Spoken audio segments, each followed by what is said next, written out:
And, there was a moment where I was playing defense against Payne, and he went to the hole, and I got elbowed in the face, like the first possession. Flagrant elbow. So that was, a welcome to NBA moment. What's up, Detroit Piston fans? It's your boy, Flagrant Elbow, back with another one. The Detroit Pistons lose to the Milwaukee Bucks, 116-91. That's what we're going to discuss today. This is a game that a lot of us were kind of giving Detroit a chance to win, but deep down inside, you know that the Pistons probably wouldn't win this game.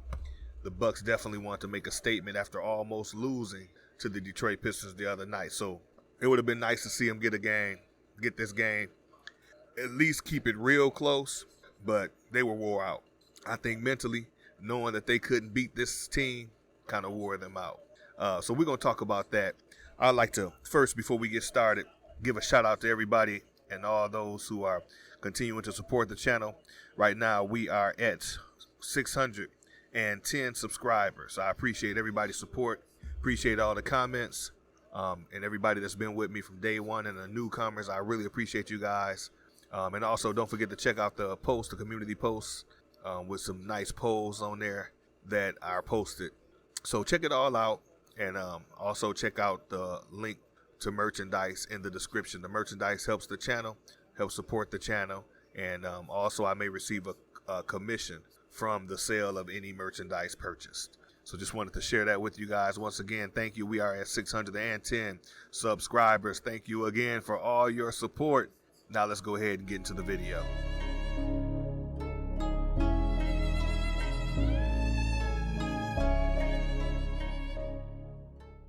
So the Detroit Pistons lose today, 116-91 to the Milwaukee Bucks.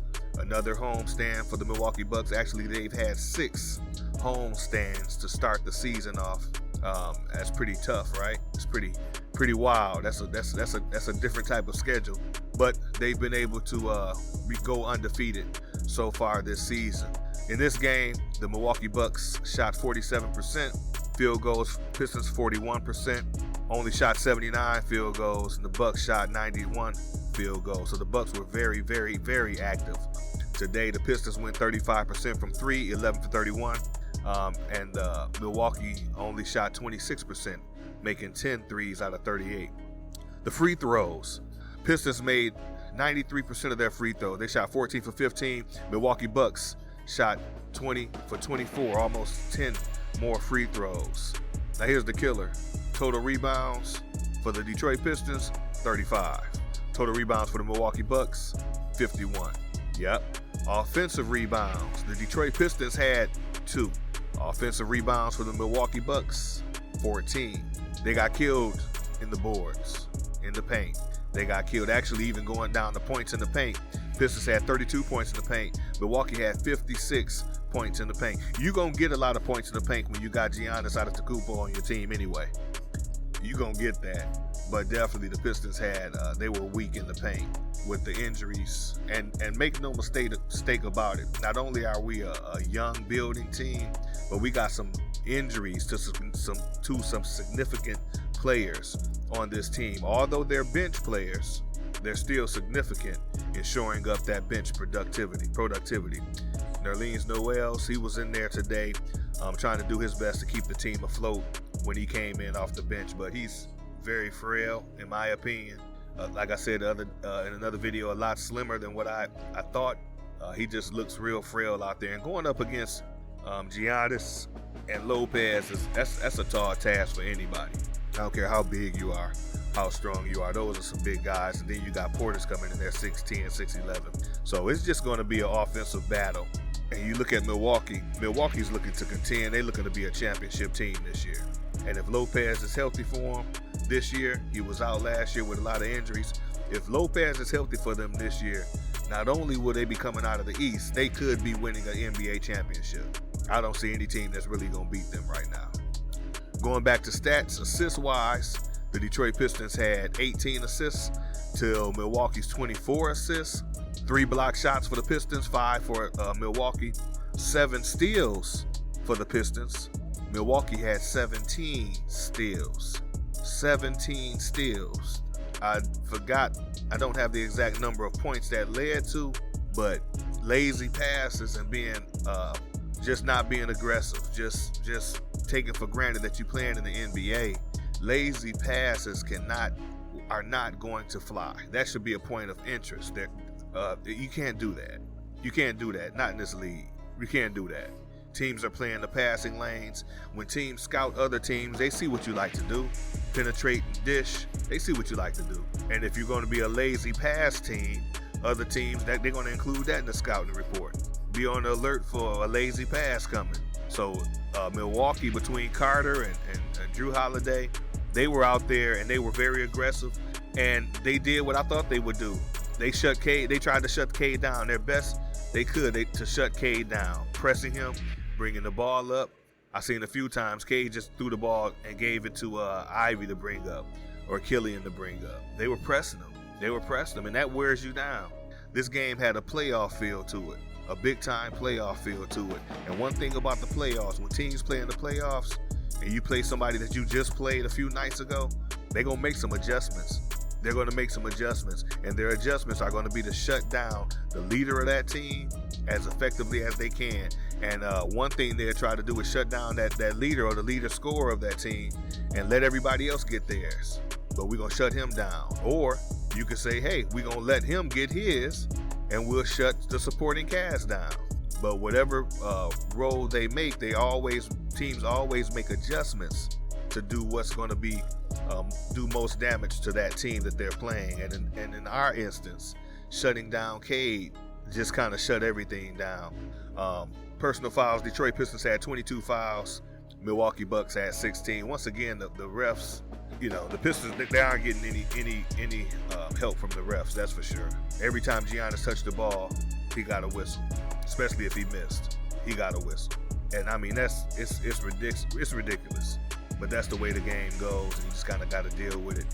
Point-wise, Isaiah Stewart, Beef Stew, had 16 points, 10 rebounds. He had a double-double, only one assist, though, in 33 minutes of play. Sadiq Bey, who I said was going to be the X factor of the game, he was the leading scorer of the game. He had 3 rebounds and 1 assist. He got 22 points, but they were a quiet 22. I think he got most of them possibly in the second half. I just didn't see that. He scored 22, but I just felt he could have really been a lot more aggressive, to where the team would have had to make an adjustment to stop him.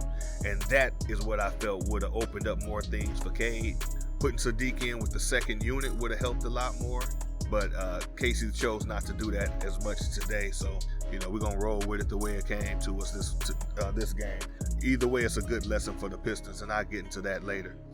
Cade Cunningham had 10 points. Only 10 points, 4 assists, and 6 rebounds. 31 minutes he played. He had a tough game. They were bent on shutting Cade Cunningham down, and they did a good job of doing it, locking him up. He was able to open it up and get going in the second half. Only 2 points the first half. He got 8 the second half. He came out and gave it his all in the second half, but I think in the first half he just getting that new look from them kind of really just affected his game, and definitely couldn't drive the ball into the paint like he may have wanted to. But they were just playing him for this mid-range game and also pressing him on bringing the ball up. So he just had a tough game. Jaden Ivey, he only scored 7 points, only had 2 rebounds and 1 assist. Got a couple steals. He was aggressive and did a lot of other things, but in 30 minutes, only 7 points. We lost a lot from him as well. The whole team just kind of suffered today. Bojan Bogdanovic played 28 minutes. He only had 14 points. We used to seeing Bojan score 20 plus, but he only had 14 points, 3 rebounds, 2 assists. And Killer Hayes had 5 points, no boards, and only 1 assist. Usually he always gets more assists than points, but Killer Hayes only had 1 assist. So those are a few of the stats. Hamid Diallo, 4 points, 5 fouls, 2 rebounds. It was just a tough game. And Milwaukee was not going to let the Detroit Pistons embarrass them, I say, or keep the game close. They were bent on blowing Detroit out, as they should have been. You're looking at a team, as was mentioned, they played 6 home games. They're looking to contend for an NBA championship. And they're going against a young team like the Pistons that's trying to build, trying to restore, trying to build chemistry together. The Milwaukee Bucks did what they were supposed to do. They were supposed to blow this team out. They were supposed to blow them out the other game too, but they didn't, and they barely won.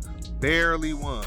So the Milwaukee Bucks, I think it was Dwayne Casey talking to Greg Kessler, said that Milwaukee probably looked at that win they got the other day by 2 points.